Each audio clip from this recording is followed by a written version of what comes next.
Hello viewers, আপনারা দেখছেন ইউলোটেক channel আর আপনাদের সাথে আছি আমি সুজয়। তো আজকে আমরা অ্যাডোবি ফটোশপে দেখব যে কিভাবে শেপ টুল কাজ করে। তো আমরা ফাইল থেকে একটা নিউ ডকুমেন্ট ক্রিয়েট করব। তো এখানে 1280 বা 720 এবং রেজুলেশন 300-তে আছে, আমি এভাবে ওকে দিলাম। তো এরপরে আমরা শেপ টুলে সিলেক্ট করব। তবে তার আগে এখনও পর্যন্ত যারা আমাদের চ্যানেলটিকে সাবস্ক্রাইব করেননি, চ্যানেলটিকে সাবস্ক্রাইব করে রাখুন এবং পাশে যে বেল আইকনটি আছে বেল আইকনটি ক্লিক করে দিন। তাহলে আমাদের চ্যানেলের আপলোডকৃত সকল ভিডিও আপনারা সহজে পেয়ে যাবেন। তো ভিউয়ার্স, এখন আমরা শেপ টুলে সিলেক্ট করব। এই হচ্ছে আমাদের শেপ টুল। এখানে ক্লিক করার সাথে সাথে আমাদের উপরে কিছু বার দেখা যাবে এবং এই শেপের উপরে যখন রাইট বাটন ক্লিক করব তখন এখানে আরও কয়েকটি এই শেপ টুলের অংশ এখানে চলে আসবে। তো এখানে আমরা প্রথমে রেক্টেঙ্গুলার টুলে সিলেক্ট করলাম, করার সাথে সাথে উপরে এখানে কিছু বার দেখতে পাচ্ছেন। তো এই বারে আমরা এখান থেকে কালারটা চেঞ্জ করে নিতে পারি এবং স্টক যেটা আছে স্টকটা চেঞ্জ করে নিতে পারি। তো এখানে আরও কিছু অপশান আছে, এগুলো আমরা চেঞ্জ করে নিতে পারি। তো এখানে যখন আমি রেক্টেঙ্গুলারে সিলেক্ট করেছি, সিলেক্ট করার পরে আমি মাউসে এই ড্রয়িং পেজের উপরে এনে ক্লিক করে এরকম ফ্রি হ্যান্ডে একটা রেক্টেঙ্গুলার রাখতে পারি। তো আমি ফ্রি হ্যান্ডে একটা ক্লিক করে এরকম ড্র্যাগ করে টেনে এনে একটা রেক্টেঙ্গুলার রাখলাম, যার কালার আছে এটা এই যে এখানে ডিফল্ট হচ্ছে যে কালারটা ছিল এই কালারটা এখানে চলে এসছে। তো এর কালারটা চেঞ্জ করতে চাইলে এখানে যে উপরে ফিল আছে ফিলে ক্লিক করবেন, ফিলে ক্লিক করার পরে এখান থেকে আপনারা চাইলে রেড দিতে চাইলে রেড দিতে পারবেন। এখানে রেডটা দিয়ে দিলাম। তো এরপরে স্টক কালারটা হচ্ছে এখানে আমি অ্যাপ্লাই করলে বুঝতে পারবেন। তো এই যে স্টক আছে এইটা এখানে স্টক একটা কালার দিয়ে দিচ্ছি, আমি এখানে ব্ল্যাকটা দিয়ে দিলাম। এই দেখেন ব্ল্যাকটা দেওয়ার সাথে সাথে এখানে চারপাশে একটা স্টক চলে আসছে, একটা বর্ডার। তো এই বর্ডারটা আপনারা চাইলে দিতে পারেন, আর না চাইলে এখানে উপরে অপশান আছে নানের অপশান, এখানে ক্লিক করে দেবেন তাহলে এখান থেকে উঠে যাবে। আর এখানে আবার কালার দিয়ে দেবেন, দিলে আবার স্টকটা চলে আসবে।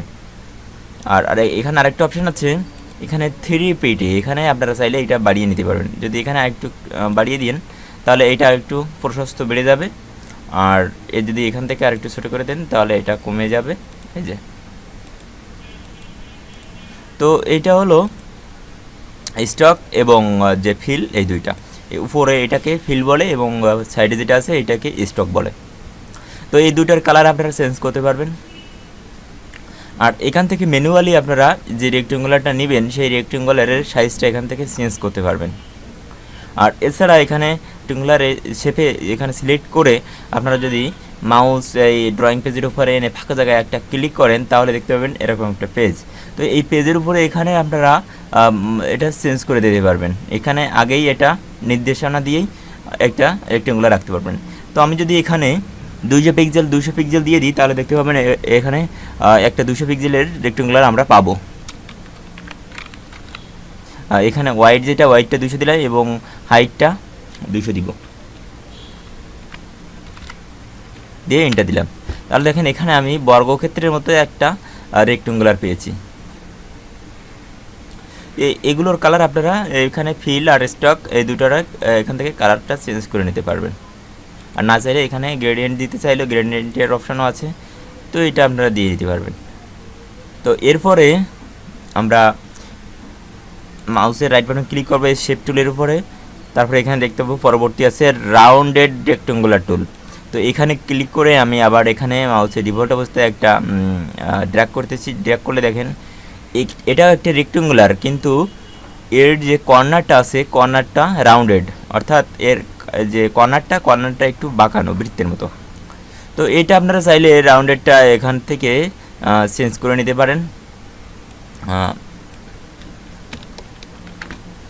মাউস এখানে ক্লিক দিবেন, ক্লিক দেওয়ার পরে এখানে ডিফল্ট অবস্থায় যেটা আছে এখানে আমি 200 পিক্সেল দিয়ে দিচ্ছি এবং এটা এখানে হাইটটা দিয়ে দিই 200। আর এখানে রাউন্ডেড আছে এখানে 40, তো 40 থাকা অবস্থায় আমি এখানে ওকে দিলাম। দেওয়ার পরে দেখেন এইটা ছিল এইটা যতটা রাউন্ডেড এর কর্নার তার থেকে একটু কম রাউন্ডেড এই রেক্টেঙ্গুলারটা। তো এরপরে যদি আমি এখানে এখানে যদি আরেকটা রাউন্ডেড নিতে চাই এরকম, এখানে আমি সবগুলো ঠিকঠাক, শুধু এখানে রাউন্ডেডটা আমি 20 দিয়ে দিই। দেখেন এর থেকে রাউন্ডেডটা এটা একটু কম। তো এইভাবে রাউন্ডেড রেক্টেঙ্গুলার টুলটা কাজ করে। এবং এর স্টকটা চাইলে আপনারা এখান থেকে দিয়ে দিতে পারেন, এই যে। তো এরপরে আছে ইলিপ্টিক্যাল টুল। তো ইলিপ্টিক্যাল টুল সেম একই, এরকম ফ্রি হ্যান্ডে আঁকলাম, এর স্টকটা এবং ফিল একই সিস্টেম। এর কালারটা আপনারা চেঞ্জ করতে পারেন, এখানে ফিল্ড, এখানে ব্লু দিতে চাইলে ব্লু দিতে পারেন, এবং এর স্টকটা আপনারা রেড দিতে পারেন, এরকম।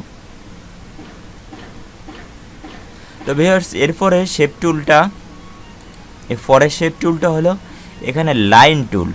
তো লাইন টুলটা তেমন খুব প্রয়োজন হয় না, এখানে আপনারা ইচ্ছামতো এটা রাউন্ড এটা লাইন আঁকতে পারেন। এটা আমি ফ্রি হ্যান্ডে আঁকতেছি। তো যদি আপনারা এই লাইনটা সোজাসুজি দিতে চান, দেখেন আমি এখানে নিয়ে যেতে চাচ্ছি কিন্তু এটা সোজা হচ্ছে না। এটা যদি সোজা দিতে চান তাহলে শিফট প্রেস করে ধরে রেখে এরকম করে টেনে আনবেন, তাহলে এটা সোজা হবে। এবং যদি আপনারা 45 ডিগ্রি কর্নারে নিতে চান তাহলে শিফট চেপে ধরে একটু অ্যাঙ্গেলে নিয়ে যাবেন, এটা 45 ডিগ্রি কর্নারে হয়ে যাবে। এটা হলো লাইন টুল। এবং পরে আছে আরেকটা টুল, এটাতে ক্লিক করে আমরা যদি মাউসে এরকম ড্র্যাগ করি তাহলে দেখতে পাবো এখানে একটা শেপ তৈরি হয়েছে, অ্যারো চিহ্ন। তো এরপরে এখানে আরও কিছু অপশান আছে, একটা এখানে, এগুলো আপনারা এভাবে ইউজ করতে পারেন। কিছু ফর্ম এখানে দেওয়া আছে, কিছু শেপের চিহ্ন এখানে দেওয়া আছে, এগুলো আপনারা দিতে পারেন এরকম, যেখানে যেভাবে আপনাদের প্রয়োজন শেপটা।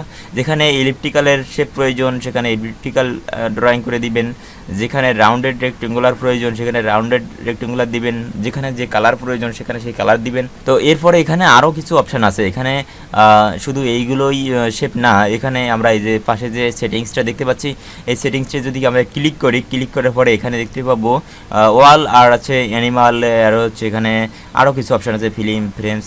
এখানে আমরা যদি অ্যানিমালে ক্লিক করি তাহলে দেখতে পাবো এখানে কিছু অ্যানিমালের পিকচার আমরা এখানে পাবো। তো এখানে আমি একটা খরগোশের উপরে ক্লিক করে আমরা এখানে একটা মাউসে ক্লিক করে ড্র্যাগ করি, তাহলে দেখতে পাবেন এখানে আমরা একটা খরগোশের পিকচার এখানে আঁকতে পেরেছি। এটা একটা খরগোশের শেপ। এবং এর পাশে যদি ক্লিক করে আরও কিছু অপশান দেখতে পাবো, এখানে একটা প্যারট আছে, এটাতে ক্লিক করে এখানে আমরা ড্র্যাগ করতে পারি। ড্র্যাগ করলে এরকম একটা প্যারটের শেপ পাবো। তো এছাড়া আমরা এখানে ক্লিক করে গিয়ার আইকনে ক্লিক করে এখানে ওয়ালে ক্লিক করে দিলে এখানে যতগুলো শেপ আছে সবগুলো আমরা একসাথেই পাবো। তো আসলে এইভাবে শেপ টুলটা কাজ করে, আপনাদের যেখানে যেরকম শেপ প্রয়োজন ঠিক সেখানে সেরকম শেপটা অ্যাপ্লাই করে দিবেন। আশা করি সবাই বুঝতে পেরেছেন শেপ টুল কীভাবে কাজ করে। তো ভিউয়ার্স ভিডিওটা যদি ভালো লাগে তাহলে একটা লাইক দিবেন, আর আপনাদের কথা বুঝতে সমস্যা হলে আমাদের এই ভিডিওর কমেন্ট বক্সে কমেন্ট করে জানাবেন। আর আমাদের চ্যানেলের সকল আপলোডকৃত ভিডিও সহজে পেতে চ্যানেলটিকে সাবস্ক্রাইব করে রাখুন এবং পাশে যে বেল আইকনটি আছে বেল আইকনটি ক্লিক করে দিন। তো ভিউয়ার্স ধন্যবাদ সবাইকে।